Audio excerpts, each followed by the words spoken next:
Welcome to Lexington, Kentucky, also known as Bourbonland. Here in Bourbonland, bourbon is more than a spirit.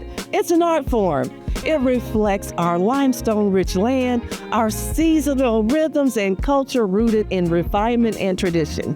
Hi, I'm Ivy Barksdale, your host for the American Drink TV, and today we're stepping inside two Lexington distilleries where innovation meets heritage and where craft spirits are helping shape Lexington's future.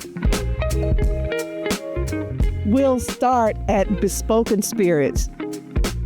This is a place where technology and tradition come together in a truly modern approach to bourbon.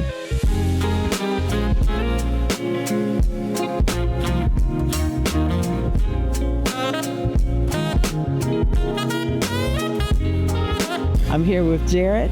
And Jared, tell me a little bit about Bespoken. How did it come to be? I mean, I've got like 1,000 questions, but I'll just start there and then we'll go. Bespoken is in the name. It means to customize or create. Oh. So we customize flavor with our wood finishing, with our labeling, with our bottle selection. It's a turnkey operation or a Build-A-Bear. Okay. I like that analogy of Build-A-Bear. Everybody understands that. But when it comes to bourbon, doesn't it take years and years before you can drink it? Well, that's why we love it, right? The story is really the game of bourbon. Yeah. So with our wood finishing expertise, we extract flavor through getting to those capillary structures in an authentic way. And so we're getting the same bourbon. Think of it as a washing machine compared to hand washing your clothes.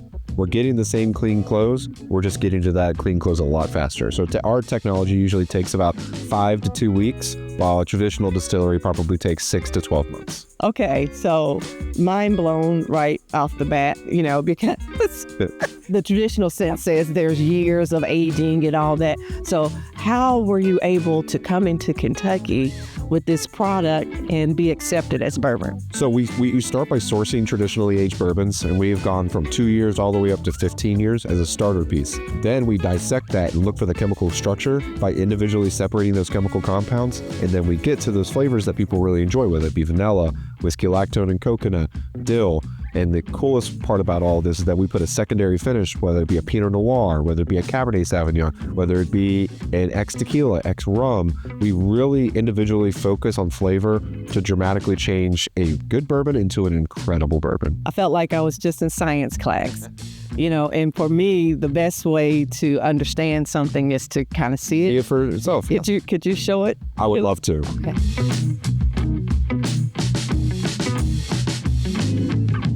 Wow, that was great. Now we're going to take a look at history being made at Fresh Bourbon, located in downtown Bourbonland.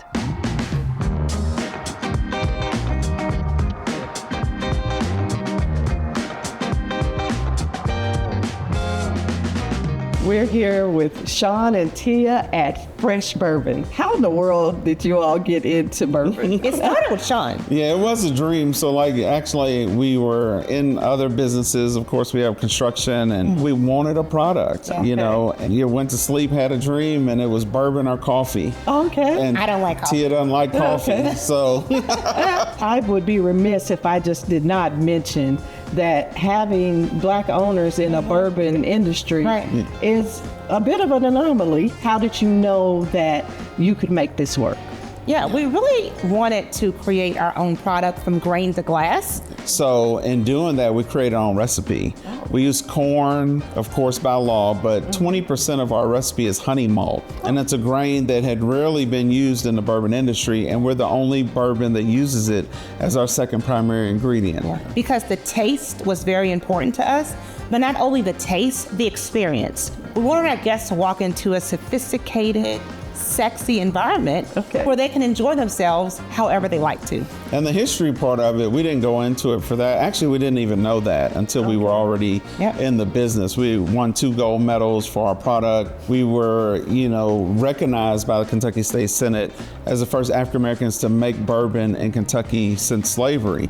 We did not know that when we started off. We just wanted to make a really good product. We built the product off of Tia's palate. and we wanted to make a smooth finish in bourbon. In the whole bourbon industry, usually they tell you how to drink your bourbon, and we just didn't want to be that way. So we wanted a fresh approach to the industry. Right. So at Fresh Bourbon, we say, hey, you're paying for it, drink it however you like. Well, if you don't mind, I'd love to experience a taste. And I brought a couple of friends with me. Yes. That's okay. Sorry. And I'd love for them to experience what I experienced. Absolutely. We look forward to it. Bourbon is fueling tourism, driving development, and strengthening property values across Lexington. Because here in Bourbonland, bourbon isn't just what's in your glass, it's part of what's building the American dream. I'm Ivy Barksdale, and this is the American Dream. Until next time.